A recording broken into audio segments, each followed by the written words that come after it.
fear.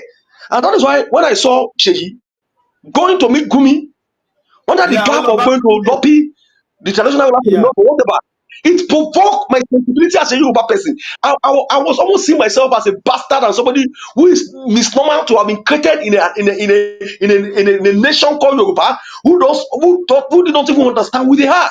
Who are so I don't know whether we are timid. I don't know what is wrong with us, whether we are so selfish, whether it is the greedy nature of us that is not making us to come together to come out forcefully to say enough is enough. How can fragment of some certain people among us be going to sound over 90, over 80 to over 100 million Yorubas all over the world, even with those who have been taken to captivity for over 400 years? It is so annoying.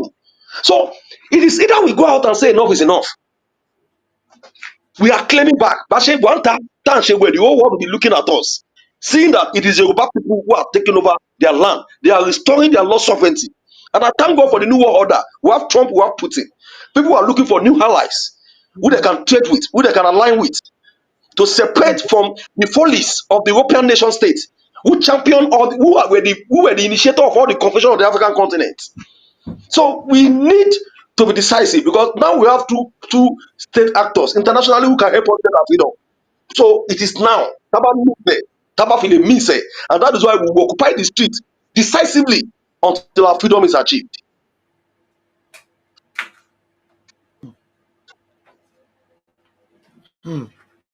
À ń gbọ́ yín bàbá, à ń gbọ́ yín.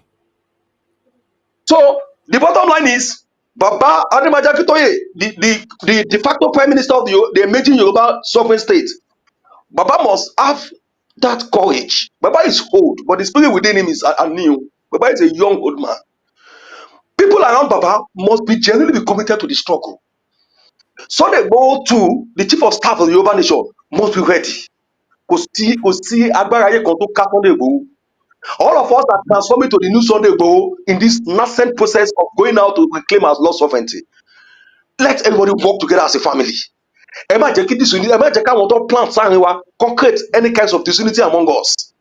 Everybody from our streets, from our town, from our local governments, to all our villages, to our state, which is Ìpínlẹ̀ within the Yoruba nation, all across board in our nuclear family, our extended family, the message of the mega rally as a last resort to free all Yoruba people from this continuous pan-Nigerian new imperialism that have triangulated and intend to doctor negatively the future of every Yoruba citizen within our own territory, our own customary land, must finally be put to an end in perpetuality. And this rally is what they might to bring about the freedom of the Yoruba people. Ẹni tó bá ń gbọ́ mi kó máa gbọ́ mi dáadáa. Ẹni tó bá wù kó lọ sápamọ́ sínú rápá ìyàwó ẹ̀. Àwọn alálẹ̀ Yorùbá lé ẹ jáde. Tó bá wù ẹ́ kó ní ẹ kí ló kún ẹ̀, ẹ̀mí mímọ́ àwọn olè wá mú ẹ wọlé. Everybody must go out. Gbogbo wa pátá lórí street to proclaim to the whole world that we are citizens of a new nation called the sovereign state of Yoruba land. Ẹ jẹ́ kí n tó bí bàyọ̀ lótú. Ẹ ṣeun bàbá wa, mo dúpẹ́ lọ́wọ́ yín, ẹ ṣeun. A dúpẹ́ lọ́wọ́ yín bàbá. Ohun tá a tiẹ̀ tún fẹ́ tí mo fẹ́ béèrè lọ́wọ́ yín ni wípé àwọn ọmọ Yorùbá wọ́n ń wò ó níwò wípé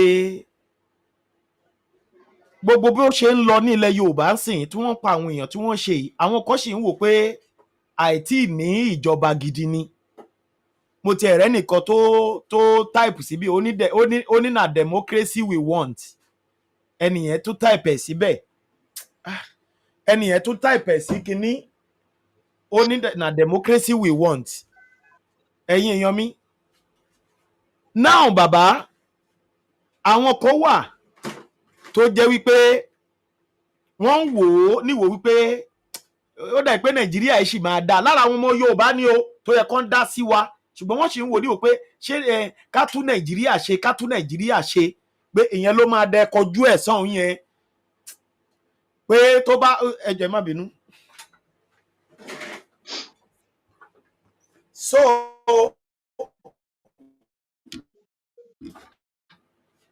pé Nàìjíríà máa dá nítorí bẹ́ẹ̀ wọn ò dìde.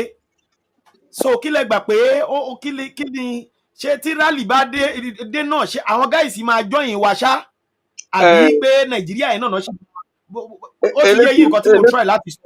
elétò bàbá 1010 ẹ jẹ́ ká face reality. àwọn yorùbá kò tí wọ́n gbọ́ ṣùgbọ́n wọn ò tí ì dìde o wọ́n ẹ nàìjíríà ló ṣe jẹ́ ká gbogbo. face reality.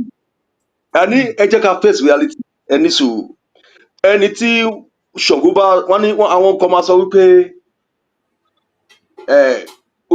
ẹni tó mọ̀nà ló mọ̀ wé, that's the Nigerian popular slogan. ẹni tó mọ̀nà ló mọ̀ wé. But the truth of the matter is this. ẹ wo àwọn tó ń sọ fún yín wípé Nàìjíríà yìí máa dáa, they lack sense of history. Some of them are misguided. Some of them are agents working for the superstructure.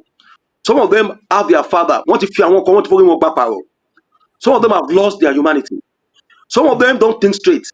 Igbó tó ń mu àti ìmúkùmù tó ń kù yẹn torí wọ́n rí access láti máa dúpẹ́ àwọn lórí social media.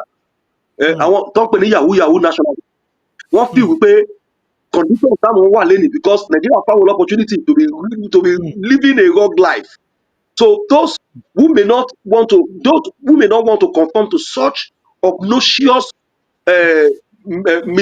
social misnomer of living life of vagabondism, wọ́n fi pa àwọn èèyàn ògbọ́n, wọ́n fi pa àwọn agbèrò ni wọ́n demand fún Yorùbá nation, wọ́n fi pa àwọn nitwit ni wọ́n ìsìnkú Yorùbá láti lọ ẹ fi àwọn púpù yẹn lẹ̀. I can assure you by the time tí rally yẹn bá bẹ̀rẹ̀ ọ̀rọ̀ EndSARS tó lọ last time, nobody expected that massive crowd. People àwọn tó ń sọ fún mi pé àwọn ò ní dá sí nígbà tó bá rí organization of the rally tó dẹ̀ rí gbogbo àwọn caliber of people who are leading the rally tó dẹ̀ rí pé rally ò ṣe rally pé bóyá fẹfẹrìtì lórí street tó rí decisive action, organized non-violent action, reclaiming our territory, reclaiming our institution, reclaiming our language, proclaiming and reasserting our ownership of all the natural resources on our land with proper continuous second to second, minute to minute, hour to hour, continuous sanitization and educative articulation coming out from the various leading light of this struggle. Nígbà rally yẹn tó sanitize the consciousness wọn tí wọ́n rebuild confidence wọn, telling them that life don't live is fake life. Anybody who is telling you today there is nothing wrong with Nigeria, Nigeria will be better. Ẹ jẹ́ àlọ́ ṣe critical analysis fún àwọn èèyàn báyìí. They are not human beings. These are people who came out from what I call from maybe àwọn tó bí dànù, àwọn tí wọ́n ní history, they are not ní proper family history. They share dual ethnic connection, whether their father is Fulani or their mother is Yoruba, or any of their mother is of Yoruba clan, with any that their paternal connection is with any other ethnic clan in Nigeria. Who are when your parents woman feel so discomfort because they knew that they don't share any natural bloodline. Mama wọn ni Yorùbá, bàbá wọn ọ̀tá Yorùbá ni wọ́n. So what do you expect such an unscrupulous element to do when they discover that their mother's side, the people of their mother's side, have insisted that they must have their own separate country? And ẹ̀dẹ̀mọ́ lára àwọn kan tí wọ́n propose nínú àwọn constitution lè Yorùbá ni wípé paternal connection will be more favoured in terms of extending right of citizenship to anybody who is laying claim to be citizen of Yoruba land, so as to forestall any act of what I refer to as political and economic regressiveness, tabani omuale, so eventually a match not to live in sovereign Yoruba state. We can understand that. So you could not expect people like that not to insist to pay rally will have Ibo ni Yorùbá lọ. There are many of them on a daily basis. Evangelism lórí Yorùbá nation àti rally wa tó ń bọ̀. I meet some of them who will be so tẹ́bá ti jáwọ́ Yorùbá nation báyìí. You see how aggressive they will react to you. They are ready to tọ́ba ní ìbọn lọ́wọ́ wọ́n láti shoot èèyàn wọ́n láti shoot ọmọ Yorùbá yẹn. So ẹ̀gbọ́n, what I would just advise you is when the sheep are down, Yorùbá people will separate the wheat from the chaff. God máa fi ta yín lóhùn yẹn. Ẹ ṣeun bàbá wa, ẹ ṣeun, ẹ ṣe gan. Ẹ bá wa gba gbogbo ọmọ Yorùbá lámọ̀ràn fún mega rally tó ń bọ̀ yìí. Ẹ bá wa gba gbogbo ọmọ Yorùbá lámọ̀ràn fún mega rally tó ń bọ̀ yìí. Tẹ́ bá dẹ̀ tún láwọn information míì tí tó fẹ́ fún wa, mo fẹ́ ṣí ojú òpó lẹ̀ fún yín bàbá mi. Ẹ bá wa sọ̀rọ̀, ẹ ṣé mo dúpẹ́. Ẹ ṣé one fún mega rally yìí is our last hope. Yeah, And that is bàbá why ẹ ṣe our sùúrù o, leaders, that ẹ is ṣe why sùúrù o, planning yẹn. ẹ ṣe sùúrù bàbá, ẹ jọ̀ọ́ mo ní ìbéèrè kan, ẹ má bínú Okay. kẹ́ tó dáhùn ìbéèrè yẹn. Mo gbọ́ voice note kan ká tiẹ̀ gbà pé Okay. ara àwọn alátakò wa ni. Ó ní ṣé rally nìkan ni a lè fi gba Yorùbá nation ní, pé ṣé a ní nǹkan míì tá a tún lè gbé jáde tá a tún lè fi gba Yorùbá nation ní. Bàbá, ǹjẹ́ nǹkan míì wà yàtọ̀ sí mega rally yìí, yàtọ̀ sí pé a kóra wa jọ ká ṣe rally, ǹjẹ́ nǹkan míì tún wà tá a tún lè ṣe fi gba Yorùbá nation? Olótù, ìbéèrè tẹ́ béèrè is a very technical question. Ó wà very technical. Tí gbogbo wa bá pinnu lẹ́nu pé Yorùbá ni wá, ká dẹ̀ ṣe mega rally yẹn. Mega rally yẹn ní ilẹ̀kùn tá a máa ṣí, káwọn ọ̀dà ilẹ̀kùn míì tó ṣí. Yorùbá ní ẹjọ́ là ń kọ́kọ́ kọ́ ká tó ṣe kí ni, ká tó ń kọjá. Ẹjọ́ là ń kọ́kọ́ kọ́, Yorùbá ní ẹjọ́ là ń kọ́kọ́ kọ́ ká tó kọjá. Nígbà tá a bá jáde tí kí ní Yorùbá bá jáde 60 tó láwọn àwọn fẹ́ orílẹ̀-èdè tí wọ́n pa wọ́n lọ. Tó sọ bẹ́ẹ̀. Tí wọn ò dẹ̀ fi gbàtọ́ dẹ̀ jáde 60 wọn ò gbébọn, wọn ò gbádà, wọn ò gbé anything. Wọ́n wá sọ fún gbogbo àgbáyé pé ẹ wo lẹ Yorùbá yìí o, láti Jẹ́bà dé Badagry, láti Badagry débi táwọn Ìṣẹ̀kírì, àwọn ìyá wa níwà ní Ìṣẹ̀kírì ní Delta, láti Delta dé Lọ́kọ́já, boundary Biafra àti dé Lọ́kọ́já, ilẹ̀ baba ńlá wa nìyẹn. Àwa ò bẹ́ anybody jà. Ẹ̀rí wa ní street o, torí tọ́wọ́ máa sọ wọn láwọn díẹ̀ kan ló kó àwọn jọ. Ẹ̀rí gbogbo ọmọ Yorùbá ní street. This is the sovereign reflection of the power of the Yoruba people. Pé à ṣe mọ́. Tí state bá mọ̀, tí the superstructure bá mọ̀ pé àwọn people lẹ́tọ̀ọ́, pé customary right wa là ń lò, táwọn British ò gbà lọ́wọ́ wa, tí 1922 constitution ò gbà lọ́wọ́ wa, tí the Richard constitution kò gbà lọ́wọ́ wa, Clifford constitution of 1922 ò gbà lọ́wọ́ wa, gbogbo àwọn conferences tó ṣe láti 19 Ìbàdàn conference dé ti Matheson, Littleton àti the constitution ò gbà lọ́wọ́ wa, because gbogbo àwọn right yẹn ló fún wa ní àwọn customary court tá ń lò, àwọn customary right, international institutions, àwọn cases kan tó wà peculiar to our communal natural individualism tí ò kan other part of Nigeria tí wọn ò lè yọ kúrò nínú life wa. Bó jẹ́ pé inú òfin yìí ni òyìnbó fi ṣe right of indigenous people to self-determination tí United Nations proclaim. Tó yẹ pé nínú ẹ̀ ní Ọbásanjọ́ ṣe tètè gbé èyí tí Babangida ṣe ní 1990, which is the Lord Captain of the Lord Federation, tó sáré lọ amend ẹ̀ under David Mark, who was then the Senate President ní 2004, tó fi pass ẹ̀ as law. Nígbà tó amend ẹ̀ wọ́n pass law of Federation of Nigeria, because tọ́wọ́n bá ṣe bẹ́ẹ̀ ni any player in Nigeria can declare independence in Nigeria and the world will recognize it, because Nigeria will still domesticate that United Nations General Assembly laws of right of those with self-determination. So tá a bá ní woman divide tá a dẹ̀ ń follow ẹ̀ tá a dẹ̀ fi torí òfin la fi jáde ká dẹ̀ gbé play card in our millions pé a ti invoke right wa of indigenous rights, tá gbogbo àgbáyé dẹ̀ rí, tá a dẹ̀ bọ́lọ́pàá jà, tá a bá mi jà, tí ìjọba wa wọ́n àwọn sójà wá, alternative táwọn ọ̀lẹ́yìn sọ tó ní ṣọ́nà mi wà, òun fẹ́ rally yẹn ló máa lì sí alternative táwọn ọ̀lẹ́yìn sọ ń pa ẹ̀, because mo ṣe sọ wípé ẹjọ́ là ń kọ́kọ́ kọ́ ká tó kọjá. Nígbà tá a bá jáde písùlì tọ́lọ́pàá wá yìnbọn pa ẹnìkan nú wa, so we have the right according to United Nations Article 801. Every indigenous nations and people have the right to self-defense. In the course of doing our rally peacefully, which is recognized by international law, that people have the right to protest, which is part of the fundamental principle of democracy. You will not come and kill our people, and we are in our millions who will allow you to go. That is why Tafi kill Yes, they provoke. They wanted to exterminate us. Over commit genocide, and people have the right to resist genocide, because what you are doing is not against the law. Even the Nigerian constitution, self-determination is acknowledged. Even the courts in Nigeria have declared that the right to self-determination is constitutional. So why are you coming with your armor tank and your bullets and your guns to come and kill our people on the streets just to get us intimidated? We will not be intimidated. No force in Nigeria will intimidate Yoruba people. We can never be intimidated, because what we are doing is within the context of international law. So where are you coming from? It's our land. Before Nigeria, 1914, whatever, the Yoruba land have existed for 30,000 years. Dated back to, there are a place in Ondo State called Igbotakun, where the first skeleton excavated and the radiocarbon dating conducted on that road, dating that Nigeria, the Yoruba land have existed from the Stone Age period. Even King of King of Tobe is involved. So, and we know, and now that we begin to reinvent our history, Níbo lẹ ti bọ̀? You are coming with will a Fulani man come from Katsina with police uniform coming to kill an indigenous of the land nílẹ̀ bàbá tiẹ̀. Just because a white man mischievously matched this idiot with our people. So anybody who is with the senses, we know where ẹjọ́ làwọn kọ́kọ́ kọ́, so that taba we act, the world will have sympathy for us. Taba kọ́ ni aggressor, they are the aggressor. So all these things terms they don't know are within the context of international law.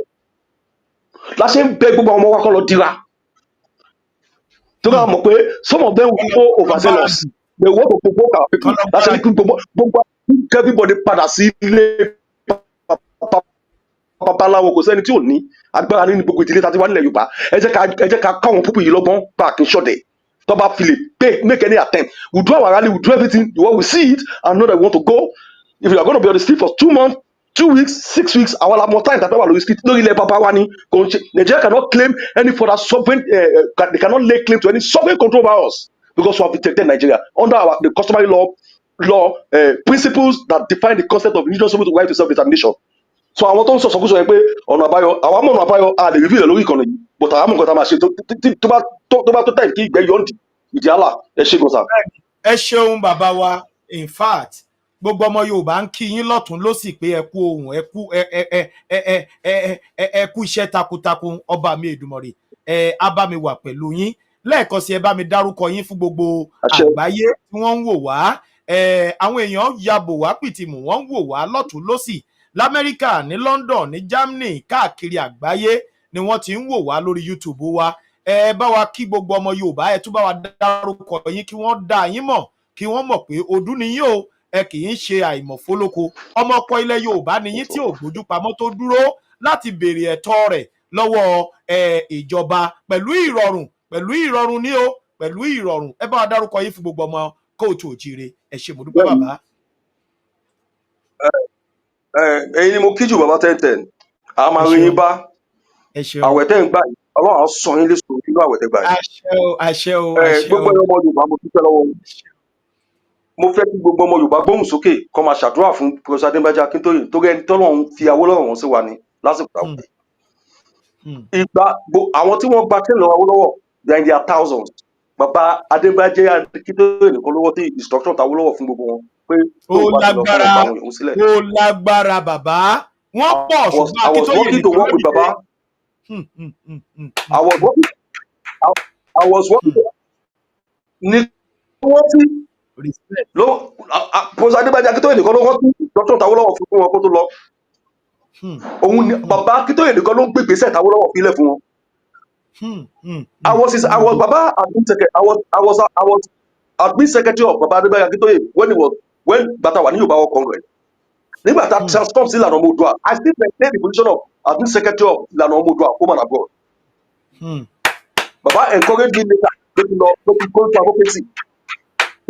Gbogbo nǹkan tá à ń sọ nínú ọ́fíìsì àti advice tí bàbá ń fún mi, bàbá ní kí n jáde, wọ́n sọ bẹ́ẹ̀ fún mi níbẹ̀ when he was still at Ifẹ̀ before he went on exile. Pé má kọjú Àdìgún. And today I've become more stronger and more determined. From today, Baba instructed me to go out and preach the gospel of Yorùbá redemption. Mo dúpẹ́ lọ́wọ́ Ọlọ́run gan fún bàbá. I met Sunday Igboho ní Soka. I met him in Soka 2 times. Àwọn àti Ọlápẹ̀jù when Okoye first came back to Nigeria. Mo lọ bá wọn ní Soka, ìbẹ̀lẹ̀ àti máa ń ṣe meeting every Sunday. Ibẹ̀ mo ti búra. After gbogbo ìbúra tí mo ti ṣe, mo tún confirm ìbúra mi lọ́dọ̀ the chief of staff nílẹ̀ Yorùbá, which is Sunday Igboho. Níbikíbi tí Sunday bàbá bá wà ẹ send message fún ọ pé èmi àti Mákànjọ́lá I remain ever committed to this struggle. Pé tá a bá gba Yorùbá freedom yẹn, I will not stop doing what God wants me to do. Lágbára Ọlọ́run. Then for message fún gbogbo Yorùbá, ẹ bá mi dúpẹ́ lọ́wọ́ ẹ̀gbọ́n mi tàjọ bẹ̀rẹ̀ ìrìnàjò yìí lórí social media bàtà Ìgúnwómidó. Níbikíbi tí a bá wà Ọlọ́run á máa gbàdúrà yín. Àmín Jésù. Gbogbo àwọn ẹgbẹ́ ìṣèpínlẹ̀ ìkójọ Ọlọ́run ní fi yín sílẹ̀. Àmín. Káyọ̀dé Ọmọlá ọmọ Akin from ìlú Ìlàjẹ was the first person to travel because of me. Ọwọ́ Ìbàdàn, ọwọ́ Arígbé nìbàdàn. Mo lọ bá wọn níbi kan nísàlẹ̀ Ṣàngó nìbàdàn. And he encouraged me. I thank God today. He's a worthy deputy leader to Professor Adébánjí Akíntóyè. May God bless your life. Ní jáwọ́ ọ̀dùnkà bàbá gba Yorùbá sílẹ̀.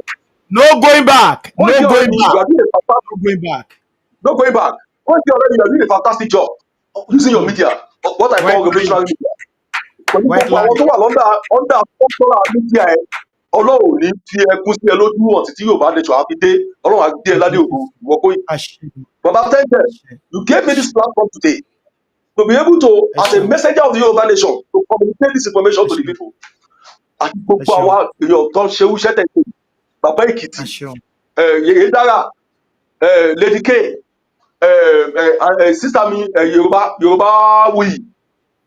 àti gbogbo Àṣàkẹ́, gbogbo yín pátápátá lágbára Ọlọ́run lẹ máa wọnú Oòduà nation pẹ̀lú ògo yín o. Àṣẹ Èdùmàrè. A ní Àṣẹ fi o. ẹnìkankan ṣàwátì o. Owó tá a ná ní Oòduà nation Àṣẹ o. níbi tó ti ń wá, omi tó ń jáde ní orúkú òfin gbẹ, owó yín ò ní gbẹ, akitiyan Àṣẹ yín o. láti jẹyàn láyé kò ní gbọlẹ o, lágbára Elédùmarè. Èmi mẹ́sẹ̀njà ilẹ̀ Yorùbá, the prodigal son of Gbogbo Adébájá Akíntóyè Hmm. àti co-revolutionary Sunday Igboho, mo dúpẹ́ lọ́wọ́ owó yín o. Ilẹ̀ Yorùbá yìí ta fẹ́ dá sílẹ̀ yìí nínú orílẹ̀-èdè tuntun, kò ní sí ẹrú, kò ní tọ̀gá. We are all citizens of a thriving nation under Amen. Elédùmarè. Kó ògo ilẹ̀ adúláwọ̀ kó tàn káàkiri gbogbo àgbáyé o. Ẹ ṣé gan bàbá mi, mo dúpẹ́ o. Tẹ́ Ẹ bá ké sí ní ṣeun. anytime, màá máa jẹ́ yín. At Ẹ any time ṣeun tẹ́ bá ti bàbá pè wa. mí, màá máa God jẹ́ yín bless o. Ẹ bá mi kí gbogbo ọmọ Yorùbá tó gbogbo ẹ wà nínú ṣeun. ilẹ̀ Ẹni Yorùbá, wonderful no day going o. back. Freedom Ẹ ilẹ̀ ṣe Yorùbá, o. no going back. Ẹ Orílẹ̀-èdè ṣeun. Yorùbá ní òmìnira, no going back. Ẹ ṣeun Ẹyẹ o. á ké bí ẹyẹ, eku á ké Àṣẹ bí eku, Èdùmàrè. ọmọ Yorùbá fọhùn bí ọmọ ènìyàn. Àṣẹ o. Ìjọba àtògo gbogbo Yorùbá tàn káàkiri gbogbo àgbáyé, àní tọrọ jẹ kó. Ẹ ṣé gan o. Ẹ ṣe ó dàbọ̀ Kí o. bàbá mi. Ó Èmi dàbọ̀. Mo dúpẹ́. èmi ni Àdìgún Mákanjúọlá, the convener. Èmi currently am the convener of a core mobilization team of the Yoruba nation under the YSDM structure, going around all Yoruba land to educate, sanitize and mobilize our people towards the forthcoming mega rally. Àwọn nìkan kọ́ là ń ṣe o, àwọn other group náà ní tiwa, but tiwa we are independent body. Gbogbo ọmọ ẹgbẹ́ ló lè farapọ̀ mọ́ wa, àwọn ò ṣe ẹlẹ́jẹ̀kùnjẹkùn kankan. We are working for Yoruba people, and that is the best we could do. God bless you all. Amen. Ẹ Ẹ ṣé ṣe gan gan o. bàbá mi Àdìgún Mákanjúọlá. Ó dàbọ̀ brọ́dà mi kẹ́ ní wonderful day o. Ẹ ṣeun o. Ẹ̀yin ènìyàn mi, ẹ rí i pé ó ní agbára lónìí. Bàbá wa Àdìgún Mákanjúọlá, àwọn ni wọ́n ṣẹ̀ fi orí ètò sílẹ̀ láìpẹ́ yìí. Wọ́n wá fún wa ní àwọn kókó tó ní agbára tó yẹ pé a fẹ́ lè sọ pé àgbọ̀rí, ṣùgbọ́n tí ó jẹ́ wípé inú wa dùn sí lónìí láti gbọ́. Kókó ọ̀rọ̀ kan tó bẹ lọ́rọ̀ wọn tó tún ṣẹ̀rù bà mí. Wọ́n ní àwọn ènìyàn pọ̀, àwọn àgbààgbà pọ̀ tí bàbá Awólọ́wọ̀ gbé iṣẹ́ yìí rán láti gba ilẹ̀ Yorùbá sílẹ̀, ṣùgbọ́n nínú gbogbo wọn Professor Banji Akíntóyè nìkan ló dìde. Professor Banji Akíntóyè nìkan ló dìde láti gba ilẹ̀ Yorùbá sílẹ̀.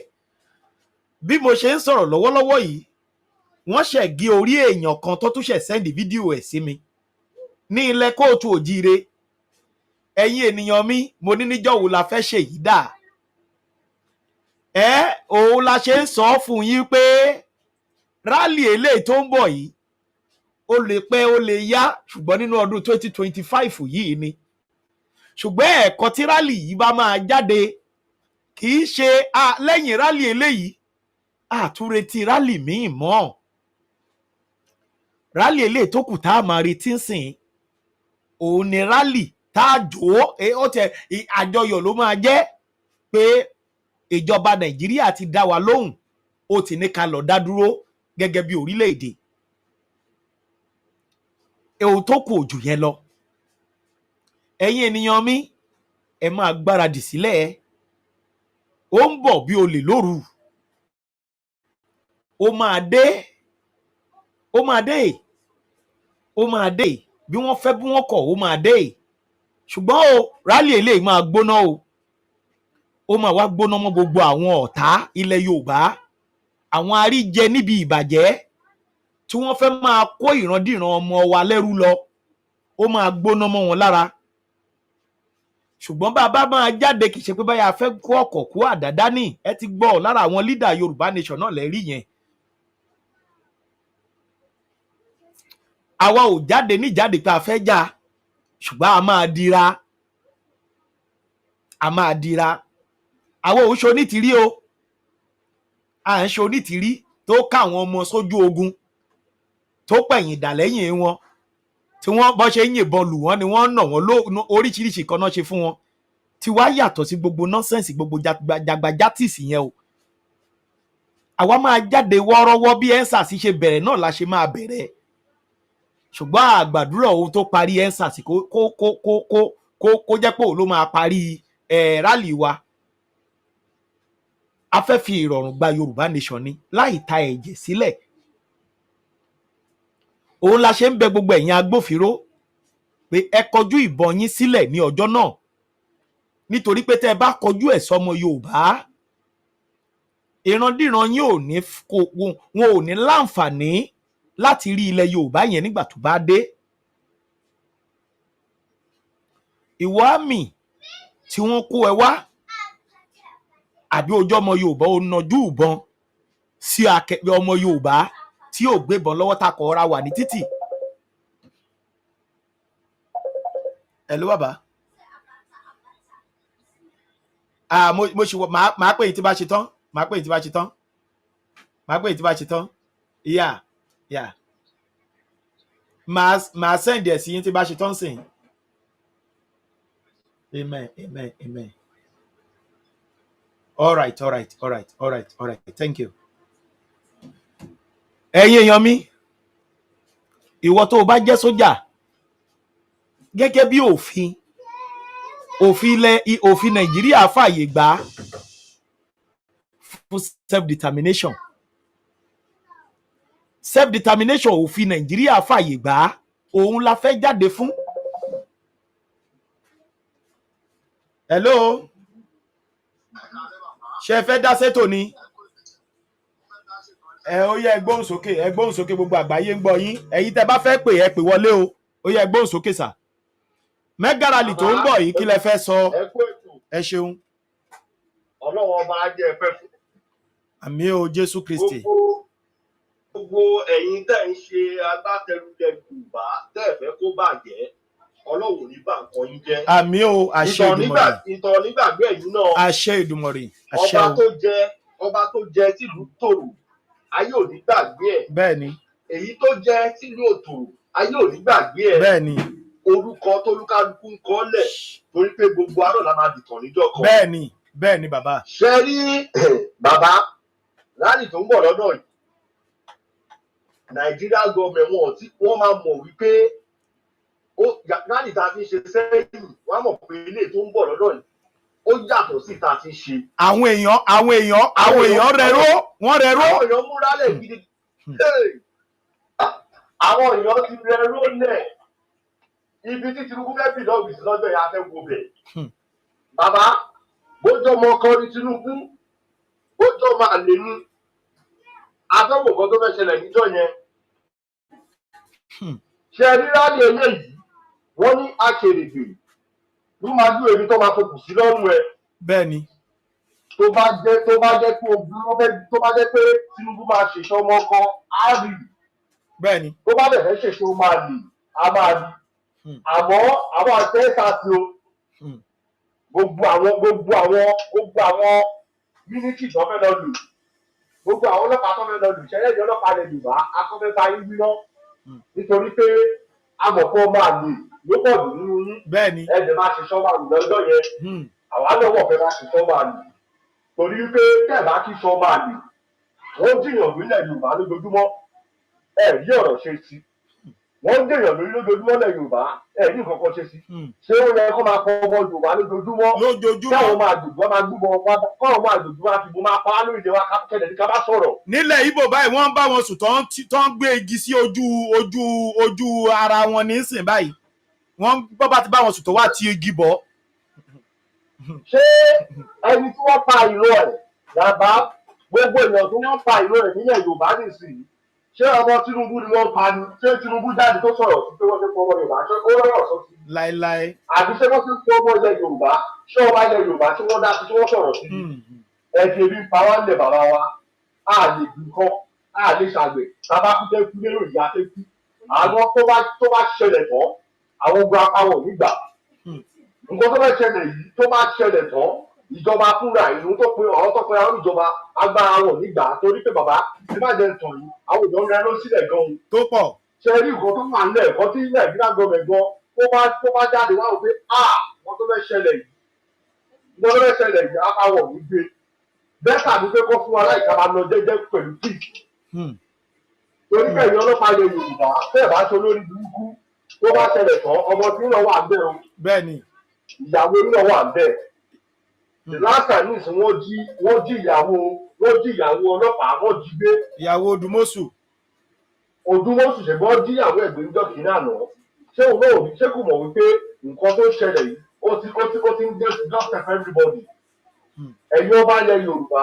torí táwọn fẹ́ yẹn ń gbẹ̀bọ̀dì sílẹ̀ yorùbá bẹ́ẹ̀ ni ẹ̀yin gangan lẹ́lẹ́bọ̀dì ilẹ̀ yorùbá ṣùgbọ́n gbogbo ń tẹ̀ gbẹ̀bọ̀dì sílẹ̀ yorùbá nígbà tí ogun bá ṣẹlẹ̀ tán a máa kọjá sáàfin ohun tó bá mú wọn tó bá ṣiná sí wa lójú gbogbo a bá bà kọjá lẹ̀ yorùbá bẹ́ẹ̀ ni wà láyà abúlé tó lẹ̀ yorùbá fi ń búra ọ̀rọ̀ tó ń ṣẹlẹ̀ yìí tí wọ́n bá ṣìwù tì wá a bá bà kọjá lẹ̀ yorùbá ẹ̀rùngàn ẹ̀yin wá mọ̀ wípé ojú àfa àfọ́tán ìjà ló dálẹ̀ torí pé ẹ̀mí bá jẹ wá wáyé ẹ wá ká bá sọ̀rọ̀ báwo ni bàbá ọgbẹ́ gbé ṣé tí èké máa lòdì sáyé wa tó bá yẹsẹ̀ ní pé àwọn adigunjà lọ fún lóru ẹ̀jẹ̀ fún wa ṣe kọ́kọ́ fún wa àwọn àgbègbè wa pa wá ṣé bẹ́ẹ̀ náà ni yorùbá ń dọ̀ tó lu ṣé bẹ́ẹ̀ náà la dọ̀ tó lu bàbá wọ́n máa di pé nǹkan tó fẹ́ ṣẹlẹ̀ lérò yìí àwọn nǹkan tí wọ́n rí máa ṣẹlẹ̀ nílẹ̀ yorùbá nǹkan tí wọ́n rí tó ṣẹlẹ̀ yìí ó máa ṣẹlẹ̀ lérò yìí ẹ ṣeun àwọn àwọn ẹgbẹ́ ni ó da àgbébọn àgbé àdá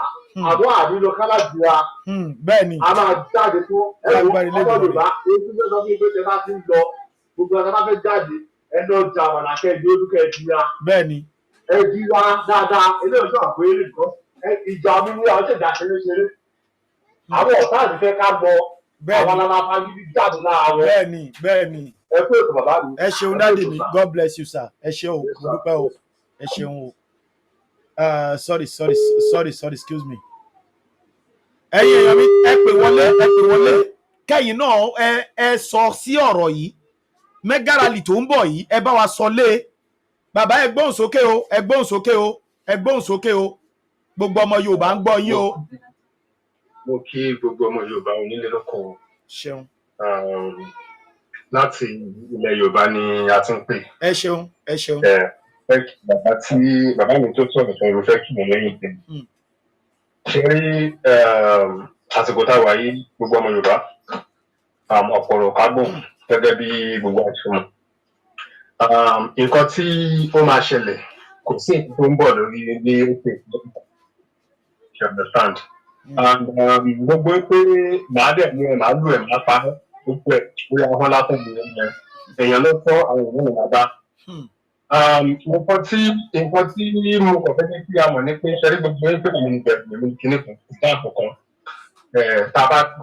tàbá ní nǹkan ṣàmù ìbẹ̀rù ẹ sẹ́yìn ṣé wàá rí ọwọ́ tá a wà yìí nílẹ̀ Yorùbá yìí àwọn ọ̀dọ́ gbogbo pápá tó bá dẹ̀ kó bàjẹ́ ṣòye yín nǹkan kan gbogbo jẹ́ kí èyí náà tó bàbá gbogbo ọjọ́ òní fúnlẹ̀ ní níjọ́ speed náà wọn ò ní fún wa nípa ká máa lọ sílẹ̀ nínú mọ́kọ́ máa gbówó ọ̀dẹ̀ mọ́kọ́ máa gbẹ́sẹ̀ ṣùgbọ́n láti mọ̀ ń fi àsìkò yìí gbogbo ọmọ Yorùbá tó bá wà nínú ọlọ́pàá àbò wà nínú sójà ni àti bí àsìkò yìí tí kinní kan ni wà ní èmi mọ̀ pé gbogbo yín náà ti ń padà ẹ̀dẹ̀ ní plan ọmọ mi màmú mọ̀ ṣùgbọ́n ìwọ tó bá fẹ́ jẹ́ olórí tuntun nínú wọn wọ́n bá ti wọ́n níṣẹ́ ní tó bá ṣàṣe fún àwọn ọmọ Yorùbá àwọn atẹ́hà ní pé a jáde tó bá mọ̀ pé wọ́n bí bàbá ńlá bàbá ẹ̀dá wọ́n mọ̀ pé ó jẹ́ ọmọ Yorùbá mú adé tó mọ̀ pé bàbá ńlá bàbá ẹ̀dá láti níjọ́ yẹn wọ́n á fi ilé ní àtìlẹ́yìn ẹ̀ẹ́dì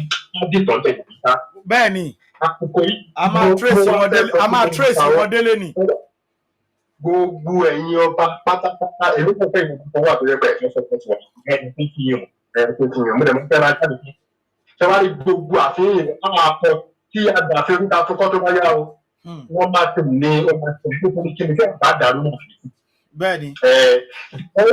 bàbá mi nǹkan kan mo fẹ́ jẹ́ kí ọmọ fún mi bá ní lójú pé ṣe rí ilẹ̀ Yorùbá a máa bá nǹkan jẹ́ ìgbà tó máa tuntun tó bá yá fún ọmọ tó bá ti bá nǹkan tí àwa ìrìn dàjú. So wípé wá pé kìíní kò ẹni ṣe ní ẹni pé wíwá pé pípù yẹn ní ká tún pè náà. Àwọn pípù yìí ti ń pè é fún 2027 fún wọn ní dáhùn ní ṣeré àárò nígbà. Eléyìí tí ẹ máa strong gan, eléyìí máa strong gan. Ẹ̀rẹ̀ mọ̀ pé ìmúra dẹ̀ ń múra fún mi tó kí àbá ti lè gbà ní ọdún tí àbá ti lè mọ̀ ọ̀kọ́ tí a ti mọ́ lọ́dún wọ́n ń jẹ́ kó mọ́ wa lọ́wọ́. Bẹ́ẹ̀ni, táìmù yìí àkọ́ gbogbo ọmọlúwàbí wa ó ti wà ní aṣọ àtìkọ́ àdẹ̀gbọ́n kọ̀ọ̀kan rárá. Wọ́n wá kárí ìwé àgbàlá tó káàkiri wa. Ìwọ́n máa bọ̀ ọ̀pá ṣùgbọ́n wọ́n sì kò wà ní ìjẹ ojú àgbà. Ìgbà ìlẹ̀kùn nìkan òkun gbọ́. Àwọn ògbẹ́ ìgbà ìwọ fún àwọn ọmọ iṣẹ́ pọ̀ bẹ́ẹ̀ pọ̀ tó bá dùn fún ara bá kù láyé bẹ́ẹ̀ kò wá nílò ẹ ṣe máa bí kò lè dá. Ẹ ṣeun dádì mi, kí ni àmọ̀ràn yín fún gbogbo ọmọ Yorùbá àti gbogbo àwọn tó ṣe ń pera wọn ní wọ́n Nàìjíríà bàbá kẹ́ tó lọ, gbogbo àwọn tó ṣe ń pera wọn ní wọ́n Nàìjíríà, kí ni àmọ̀ràn yín? Àmọ̀ràn tí mo fẹ́ gbà wọ́n àmúlò kan tó ń gbà wọ́n pẹ́pẹ́pẹ́ lè ti lọ́wọ́ ilé ìgbọ̀n pẹ́pẹ́ òun ní pé kódà ìpínlẹ̀ ọjọ́ ọjọ́ burúkú never feel late wọ́n ti jẹ́ moving train nítorí kí ni wọ́n Nàìjíríà ò lè dá ìkọ̀kan tí wọ́n tó bí wa òun láti wà nẹ́tọ̀ tí kò sì kéré sí wa. Àwọn bàbá olórí burúkú yẹn náà ti fọ́ bẹ̀ tí wọ́n fún gbàlagbà wa náà gbogbo bàtí tí wọ́n ti ń ṣe ní ọdún gbọ̀ngàn ọ̀tọ̀ náà ni wọ́n rí nǹkan mú bọ̀ ń bẹ̀. So wọ́n Nàìjíríà wọ́n bá àyíká wọ tó bá mọ nǹkan tó ń ṣe support self-determination towards the people of that nation Nigeria. Ìfẹ́ kan, mo mọ ní wọ́n Nàìjíríà tí yóò bá mọ ẹ tí yóò bá mọ ọ̀kan tó tọ́ fún ara ṣẹ̀. Ọlọ́run lè jẹ́ kí wọ́n gbógun lọ. Mi ò ní dáhùn ọ̀kan fún wọn. Mi ò ní rárá, máa dé tó bọ̀. Ẹ ṣeun dádì wa, God bless you sir. Kẹ́ ní wonderful day bàbá, ẹ ṣeun o. Ẹ̀yin èèyàn wa, ẹ pè wọlé nọ́mbà lélẹ́yìí, ẹ̀yin náà ẹ dá sí nǹkan tó wà nílẹ̀ yìí. Mega rally tó ń bọ̀ yìí báwo lẹ ṣe rí sí anífàájà rally ni ìjẹ́ yìí gan ti ṣe tán, ìjẹ́ ẹ ti